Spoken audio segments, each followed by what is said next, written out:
Yang lainnya semua saya maafkan.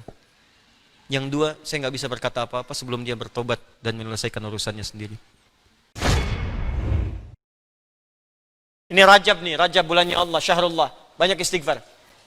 Banyak istighfar bulan ini. Ya, banyak istighfar bulan-bulan ini. Dan banyak memaafkan. Saya pun insya Allah akan membuka diri. Saya minta maaf kepada setiap kalangan yang dalam setiap kesempatan pasti saya banyak salahnya, saya minta maaf. Ya, kalau ada yang perlu diselesaikan silahkan datang. Jangan bicara di belakang. Kalau di belakang tuh saya nggak tahu. Datang pada saya. Udah pasti saya nggak tahu kalau di belakang itu. Ya, jadi kalau Anda punya persoalan dengan saya atau dengan siapapun, jangan di belakang, nggak akan nyampe, Joni.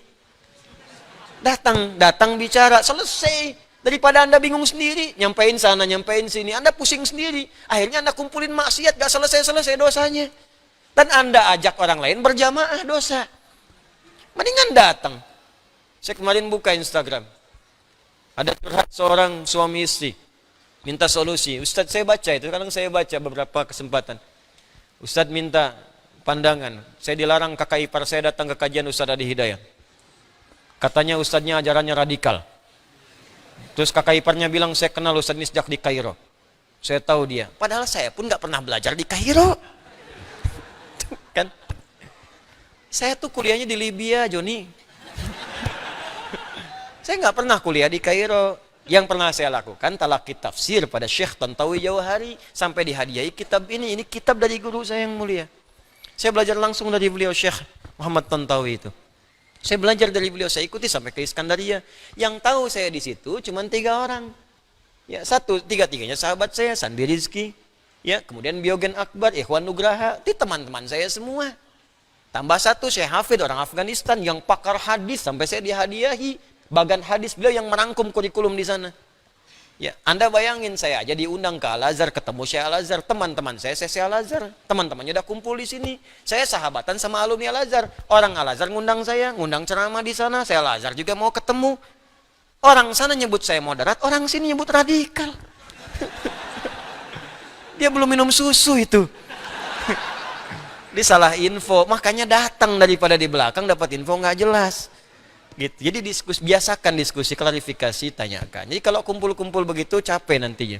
Ya, yang saya akan angkat tangan cuma 2 golongan. Saya serahkan hisabnya kepada Allah. Satu yang menyebut saya pelaku bid'ah. Itu saya serahkan hisabnya kepada Allah kalau dia tidak bertobat. Karena itu berat di hadapan Allah. Karena pelaku bid'ah tidak akan berjumpa dengan Rasulullah SAW. Saya mimpi sudah ketemu. Dan banyak dimimpikan orang bertemu dengan Rasulullah. Lalu Anda menyebut saya pelaku bid'ah, maka bagaimana cara saya bertemu dengan Rasulullah SAW? Tapi saya masih menahan. Kalau Anda masih bertobat, selesai urusan saya. Tapi kalau tidak, saya serahkan hukumnya sama Allah. Saya nggak mau bilang apa-apa. Itu saja. Yang kedua, orang yang menghambat orang yang ingin memperbaiki diri belajar dengan saya. Karena kata-kata atau kalimat-kalimat atau informasi yang tidak pantas, saya serahkan hisabnya kepada Allah. Ya, yang lainnya semua saya maafkan. Yang dua, saya nggak bisa berkata apa-apa sebelum dia bertobat dan menyelesaikan urusannya sendiri. Karena berat bagi saya. Kalaupun memaafkan, tapi kalau menghambat orang lain disebut pelaku zalim. Al-Baqarah 114. Wa man azlamu mimman mana'a masajidallahi ayyuzkara fiha ismuhu wa sa'a fi kharabiha.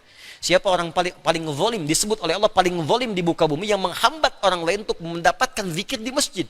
Di antara zikir itu belajar, sholat, belajar, taklim itu zikir. Ada orang menghambat orang lain, kamu jangan taklim, kamu jangan belajar, dia begini, sementara dia nggak tahu hakikat yang sebenarnya. Allah menyebut makhluk itu paling zalim. Lantas bagaimana saya mesti bersikap? Saya nggak tahu. Makanya jangan, Allahu Akbar, jangan cari masalah yang seharusnya tidak dilakukan. Ya, yang lain saya maafkan. Nah, kalau ada apa-apa cerita, ada utang, ada apa, kalau saya bisa saya bebaskan. Kalau saya bisa bantu, saya bantu. Ya hidup saya terbatas, kok besok meninggal juga. Mungkin antum duluan, saya belakangan bisa terjadi. Ya, atau terserah lah, gitu. Atau terserah.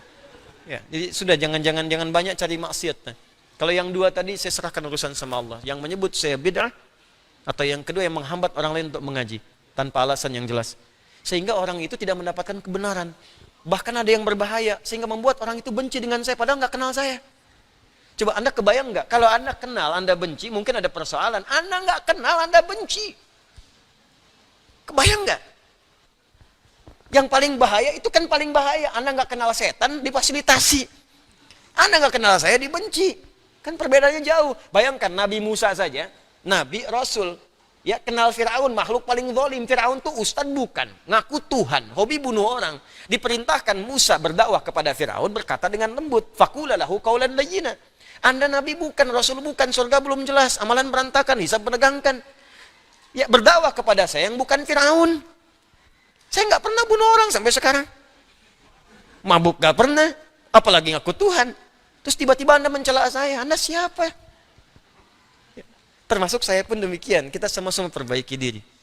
Tapi poinnya adalah, kita akan wafat, itu aja. Kita akan wafat. Ya, kita akan wafat. Tolong yang apa namanya? Saya pernah berjanji pada siapapun, kalau belum ada, hubungi staf saya segera. Saya selesaikan. Mungkin ada yang pernah disampaikan antum umroh, atau antum dapat porsi haji, kuota, ya atau misalnya, saya ingat tuh satu aja, ada Joni yang pernah manjat bendera itu. Ingat, terbayang saya di benak saya itu. Saya pernah janjikan beliau beasiswa gitu, ada uang senilai tertentu.